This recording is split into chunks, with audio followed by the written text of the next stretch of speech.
అందరికీ నమస్కారం అండి. ఈరోజు మనం మిథున్ రాశి వారి యొక్క జాతక ఫలితాలను తెలుసుకోబోతున్నాము. మిథున్ రాశి వారికి ఏప్రిల్ 27 అనగా సోమవారం నాడు వీరి యొక్క జాతక ఫలితాలను తెలుసుకోబోతున్నాం. అయితే మిథున్ రాశి వారు ఎవరైతే ఇప్పుడే కొత్తగా మన ఛానల్ చూస్తున్నారో దయచేసి ఛానల్ సబ్స్క్రైబ్ చేసుకొని వీడియోకి లైక్ చేసి సపోర్ట్ చేయడం మాత్రం మర్చిపోకండి. మరి వీడియోని ఎక్కడ కూడా స్కిప్ చేయకుండా చివరి వచ్చినట్లయితేనే రేపటి మీ యొక్క దిన ఫలితాల ప్రకారము ఎటువంటి శుభపడత కలగబోతున్నాయి, ప్రతికూలను అనుకూలంగా మార్చడానికి ఏ దేవతలను చేయాలి, ఇటువంటి విషయాలను కూడా వివరంగా తెలుసుకుందామండి. కాబట్టి వీడియోని ఎక్కడ కూడా స్కిప్ చేయకుండా చివరి చూడండి, అప్పుడే మీకైతే పూర్తిగా అర్థమవుతుంది. ఇక వివరాలకు వస్తే కనుక ఈ రాశి వారి రేపటి దిన ఫలితాల ప్రకారం అండి, రేపటి రోజున ఈ రాశి వారి వాళ్ళ కాళ్ళ దగ్గరికి ఇద్దరు వ్యక్తులు అయితే రాబోతున్నారండి. ఈ ఇద్దరు వ్యక్తులు వీరి కాళ్ళ దగ్గర రావడం గల కారణం ఏంటి, అసలు ఆ వ్యక్తి ఎవరో విషయాలు కూడా వివరంగా తెలుసుకుందాము. కాబట్టి వీడియోని ఎక్కడ కూడా స్కిప్ చేయకుండా చూడండి. ఇక ముందుగా ఈ రాశి వారి యొక్క మనసుగా మనం గమనించినట్లయితే అండి, ఎవరైనా వీరికి కష్టం అని వస్తే మాత్రము వీరైతే అస్సలు వాళ్ళ దగ్గరికి వచ్చి సహాయం అడిగితే మాత్రం తప్పకుండా సహాయం చేయండి అని చెప్పి అనకుండా చక్కగా వారికి సహాయం చేసి వారి కష్టాల నుండి బయటపడేస్తారు. కానీ వారు ఆనందంగా ఉంటారండి. అప్పటి వరకు ఏంటంటే మీ దగ్గర నుండి అవసరాన్ని అలాగే ప్రతి ఒక్కరు కూడా ఉపయోగించుకొని ఏంటంటే అప్పటి వరకు వాళ్ళు మీ దగ్గర చాలా నటిస్తారు. తర్వాత మిమ్మల్ని ఏంటంటే దెబ్బతీసే విధంగా ప్రయత్నం మొదలు పెడతారు. లోకం అలా ఉంది కాబట్టి మనం ఎవరిని కూడా ఎక్కువగా నమ్మకాలు పెట్టుకోకూడదు, ఎవరిపైనా కూడా అంటే డిపెండ్ అవ్వకూడదు. అలాగే వారిని మనం తలపైన పెట్టుకొని ఊరికే విధంగా మనమైతే ప్రవర్తించకూడదు. ఎవరి హద్దుల్లో వాళ్ళు ఉండాలి. కాబట్టి మనం ఏమిటంటే కొంతమంది అసలు ఏ విధంగా ఉంటారో తెలుసా అండి, పైకేమో చాలా చక్కగా నటిస్తూ ఉంటారు, లోపల మాత్రం మన మీద కుళ్ళు కుడంతరాలు పెంచుకుంటూ ఉంటా అని చెప్పచ్చు.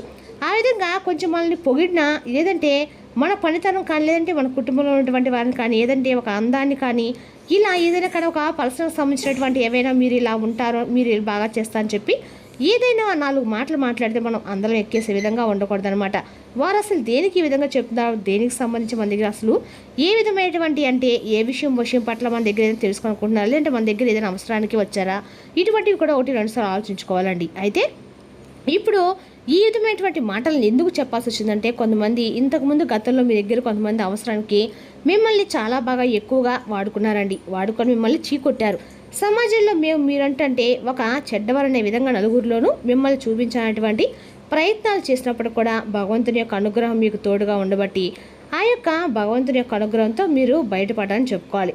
అలాగే వారు మిమ్మల్ని ఏ విధంగా బాధ పెట్టినా, ఏ విధంగా సమాజంలో మిమ్మల్ని అంటే అఘోరపరచాలని చెప్పి నిలబెట్టాలని చెప్పి చూసినా కూడా మీరు ఎక్కడా కూడా వారికైతే ఛాన్స్ అయితే ఇవ్వలేదు. అయితే వారు విసిగి వేసారి ఇక వీరిని దెబ్బతీసేటువంటి ప్రయత్నం మనం చేయాలనుకోకూడదు. ఎందుకంటే అమ్మో వీరి జోలికి పోకూడదు అనే విధంగా ఒక రియలైజేషన్ వాళ్ళకి వచ్చారనమాట. కాబట్టి వారంతటా వారే తప్పును తెలుసుకొని మీ దగ్గరకు వచ్చి మిమ్మల్ని సారీ చెప్పి మిమ్మల్ని ఇక ఇప్పుడు కూడా మీతో ఎటువంటి గొడవలు కానీ లేదంటే ముందు రోజుల్లో ఫ్యూచర్లో మీతో ఎటువంటి ఇబ్బందికరమైనటువంటి పరిస్థితులు వారి వల్ల కలగకుండా ఉంటామని చెప్పి మీ దగ్గర ప్రమాణం చేస్తారండి. అలాంటి వారు ఎవరంటే మీకు దగ్గర రిలేషన్స్ కావచ్చు, లేదంటే మీ యొక్క బంధువులు కావచ్చు, లేదంటే మీ ఇరుగు పొరుగు వారు కావచ్చు, శ్రేయభిలాషులు, స్నేహితులు, ఇలా ఎవరైనా కానీ కొంతమంది అయితే వ్యక్తులు మీ దగ్గర సహాయం తీసుకున్నటువంటి వ్యక్తులు మీ ద్వారా అంటే సహాయాన్ని పొంది మిమ్మల్ని బ్యాడ్ చేయనటువంటి కొంతమంది ఒపీనియన్ అలా ఉంటుందన్నమాట. అలాంటి వారు మీ దగ్గరకు వచ్చేసి రేపటిలోని ఎవరైతే చీకొట్టి మీరు అవసరం లేదు, మీ అవసరం మాకు ఇంకా లేదు, అసలు మీరే అవసరం లేదని చెప్పేసి దండం పెట్టే వాళ్ళు రేపటి రోజున మరలా తిరిగి వచ్చి మీ దగ్గరకు చేతులు జోడించి మరి నమస్కరించి మా తప్పు అయిపోయిందని చెప్పి మిమ్మల్ని తప్పకుండా అడుగుతారండి. ఇక అలాగే మీ యొక్క మనస్తత్వం ఎలా ఉంటుందంటే మన తప్పు వీరికి ఇంకా సహాయం చేయలేదేమో, అయ్యో పాపం మనల్ని అడిగాడు కదా సహాయం పాపం మనకంటూ ఇక వారికి ఎవరు చిక్కకు మనల్ని అడిగారేమో పాపం మన దగ్గర ఉన్నదంతా వాళ్ళకి ఇచ్చేస్తే ఏమవుతుంది, మనలా మనం సంపాదించుకోవచ్చు పోనీలు అని చెప్పి మన మంచి మనసుతో ఆలోచిస్తారండి. మీరు కాకపోతే ఏంటంటే ఏడు వ్యక్తులు అలా ఉండరు. కాబట్టి ఈ ఒక్క విషయాన్ని మీరు గమనించుకోవాలి. ఇక అలాగే కుళ్ళు కుడంతలు అనేవి మీకు అస్సలు తెలియదు. కాకపోతే పైకి ఏంటంటే ఈ రాశి వారంటే చూడడానికి చాలా గంభీరంగా ఉంటారనమాట. ఏటు వ్యక్తులు మాట్లాడన్నా కూడా అమ్మో వీళ్ళకి చాలా కోపం ఎక్కువ కాబోలు, లేదంటే గర్వం ఎక్కువ కాబోలు అనే విధంగా మీ యొక్క ముఖ కవికలు, మీ యొక్క ముఖభావాలు అలా ఉంటాయన్నమాట.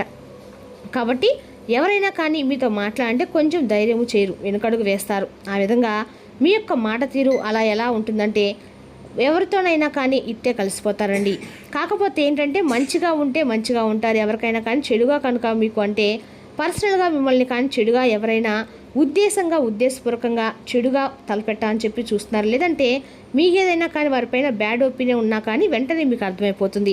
అలాంటి వారిని మీరు ఏం చేస్తారంటే పట్టించుకోరనమాట. అసలు మీ జీవితంలో కూడా వారి ముఖం కూడా చూడరు. మంచిగా ఉంటే మీరు కూడా చాలా మంచిగా ఉంటారు. అదే మీకు ఏదైనా కానీ చెడు తలపెట్టాలని చెప్పి అనేటువంటి ఆలోచన ఎదుటి వ్యక్తికి వచ్చినా కూడా మీరు ఇట్టే పసిగట్టేస్తారు. కాకపోతే ఏంటంటే అండి, మీలో ఉన్నటువంటి వీక్నెస్ ఏంటంటే, ఎవరైనా మాకు బాగా మేము కష్టాల్లో ఉన్నాము, మాకు ఏదైనా సహాయం కావాలని అనగానే మీ మనసు వెంటనే చలించిపోతుంది అనమాట. అంటే అసలు ఇక మేము తప్ప వాళ్ళకి ఎవరు కూడా సహాయం అందించే వాళ్ళు లేరేమో పాపం, అందుకే మా దాకా వచ్చారు, మీ దగ్గర ఉన్నా లేకపోయినా మీరు ఏం ఆలోచించకుండా వారికి ముందు సహాయం చేయాలన్నటువంటి ఏర్పాట్లు అయితే అన్ని రకాలుగా చేస్తారు. కాబట్టి అతి మంచితనం అనేది కొన్ని చోట్ల కూడా పనికిరాదండి. కాబట్టి అతి మంచితనానికి కొంచెం తగ్గించుకోవాలి. ఇక అలాగే మీరు కొన్ని విషయాల్లో నిర్లక్ష్యం చేసినటువంటి విషయాల్లో రేపటి రోజున కొంచెం జాగ్రత్త పడాలి. రేపటి రోజున చేస్తాం కదా, రేపటి రోజున చేయకపోతే ఏమైంది, తర్వాత చేసుకోవచ్చు అనేది ఏదైనా కానీ పెండింగ్లో ఉన్నటువంటి పనులు కానీ కొంచెం నిర్లక్ష్యం చేసినటువంటి ముందు రోజుల్లో కొంచెం మీకైతే ఇబ్బందికరమైన పరిస్థితులు ఎదురవుతాయి. ఇక రేపటి రోజున మీకు ఉదయం నుండి సాయంత్రం వరకు చాలా అద్భుతంగా ఉంటుందండి. మీ పనుల్లో చాలా బిజీగా ఉంటారు. అసలు కొంచెం కూడా మీరు కొంచెం కూడా సమయం లేనకుండా మీ పనులపై మీరు కాన్సన్ట్రేషన్ చేస్తారు. అలాగే కుటుంబ సభ్యులతో కూడా చాలా చక్కగా సమయాన్ని అయితే గడుపుతారు. అలాగే పిల్లలతోనూ పెద్దలతో అందరితో కూడా కాసేపు అయితే కాలక్షేపంగా రేపడం గడుపుతారు. అలాగే దైవ నామస్మరణ చేసుకుంటారు. మీ ఇష్టదైవం మీ యొక్క ఇష్టదైవ నామస్మరణ చేసుకుంటారు. ఉదయం నుండి సాయంత్రం లోపు మీకు ఎప్పుడు కుదిరితే అప్పుడు ఉదయం కానీ సాయంత్రం కానీ ఇంట్లో అయితే దేవుని పెట్టుకోకుండా మర్చిపోకండి. అలాగే మీపై ఉన్నటువంటి నరదిష్టికి ఉప్పు ఆవాలతో రుచి చేసుకుంటూ ఉండండి. ఎందుకంటే మీపై ఎక్కువగా నరదిష్టి అనేది చాలా ఎక్కువగా ఉంటుంది. కాబట్టి ఆ యొక్క నరదిష్టి అనేది తొలగిపోవాలంటే వారంలో ఒకసారైనా ఉప్పు ఆవాలతో కలితే దిష్టి తీసేసుకోండి. ఇక అలాగే మీ మనసులో ఏదైనా కానీ చాలా రోజుల నుండి ఏదైనా ఒక పనిలో కీడుతలు పెట్టేటువంటి పనిలో అయ్యో మాకు ఇది అవ్వదేమో, అసలు సక్సెస్ అవ్వేమో అని దేని గురించి అయితే బాధపడుతున్నారో ఆ పనికి రేపటి మీరు ప్రారంభిస్తారండి. ఇంకా ఏదో ఒకటి చేసి ధైర్యం చేసి ఈ పని చేయాలనేటువంటి తెగింపు ఆలోచన అనేది మీలో వస్తుంది. దానికి సహాయంగా బంధువులు, కుటుంబ సభ్యులైనటువంటి పెద్ద మనుషులు అందరూ కూడా మీకు ధైర్యాన్ని అందిస్తారు. ఆ ధైర్యంతో మీరైతే ఏదైతే అది అయిందనేటువంటి ఉద్దేశంతో ఆ పని ఎలాగైనా అయితే సక్సెస్ అయితే అవుతుంది చెప్పేటువంటి ఉద్దేశంతో మీ పని మీరైతే స్టార్ట్ చేస్తారు. అలాగే వృత్తి, ఉద్యోగ, వ్యాపారం అన్నింటిలో కూడా మీరైతే రేపటి లాభాలు గడిస్తారు. కోర్టుకు సంబంధించినటువంటి కేసుల్లో కూడా మీకు మంచిగానే రేపటి కలుసుబాటుగా ఉంటుంది. భార్యాభర్తల మధ్య చిన్నపాటి గొడవలు ఎదురవుతాయి, కానీ సాయంత్రం కల్లా మీరు మరలా చక్కగా మీరైతే ముడిపటిలాగే చక్కగా ఉంటారండి. ఇక అలాగే ఎవరైతే ప్రేమికులు ఉంటారో ఆ ప్రేమికుల పరంగా చూసినట్లయితే రేపటి కొంచెం కష్టంగా ఉందని చెప్పుకోవాలి. ఇంట్లో చెప్పుకోవాలని ఎదురు చూస్తున్న వాళ్ళు కానీ లేదంటే ప్రేమకు సంబంధించినటువంటి చర్చలు జరుపుతున్నటువంటి విషయంలో మాత్రం కొంచెం రేపటి మీకు చొక్క ఎదురుగా అవుతుందని చెప్పుకోవాలి. ఇక అలాగే మిమ్మల్ని చూసి ఏడ్చే వాళ్ళు మీకు బాగుపడతా అని చెప్పి ఎవరైతే మనస్ఫూర్తిగా సంతోషించి వారు ఎవరుంటారో వారినైతే వదులుకోకండి. మీకు కీడు కోరుకునే వారు ఎవరో తెలుసుకొని జాగ్రత్త పడండి. ఇక అలాగే మీకంటూ సొంత ఇల్లు నచ్చినట్లుగా మీరు కట్టుకోవాలని చెప్పి ఒక స్థలాన్ని కొనాలని చెప్పి ఎవరైతే అనుకుంటూ ఉంటారో ఆ స్థలం అనేది మీకు రేపటి కొనడం కానీ లేదంటే కట్టినటువంటి ఇంటిని మీరు తీసుకోవడం కానీ లేదంటే ఆ యొక్క గృహ నిర్మాణం చేపేటువంటి పనులు రేపటి ఇటువంటి పనులు కూడా మీ ఇంటికి సంబంధించిన పనులు అయితే కొత్త పనులు అనేది రేపటి మీరైతే స్టార్ట్ చేస్తారని చెప్పుకోవాలండి. రేపటి రోజున మీరు చేపట్టిన చారిటీ పనులు మానసిక ప్రశాంతత హాయిని కూడా కలిగిస్తాయి. రేపటి రోజున విజయం యొక్క సూత్రము కొత్త ఆలోచనలు మంచి అనుభవం ఉన్నవారు చెప్పినట్లుగా మీ సొమ్మును పొదుపు చేయటము, మీ శ్రీమతితో పిక్నిక్ వెళ్ళడానికి చాలా మంచి రోజు. అది మీ మూడ్ని కూడా రీఛార్జ్ చేయటమే కాదండి, మీ మధ్య ఏదైనా అపార్థాలు ఉన్నా కూడా తొలగిపోయి ప్రేమలో విజయం సాధించడానికి ఎవరో ఒకరికి తనను తాను గుర్తించేలా సహాయం చేయండి. ముఖ్యమైన వ్యక్తులతో మాట్లాడేటప్పుడు మీ చెవులను కళ్ళను తెరిచి ఉంచండి.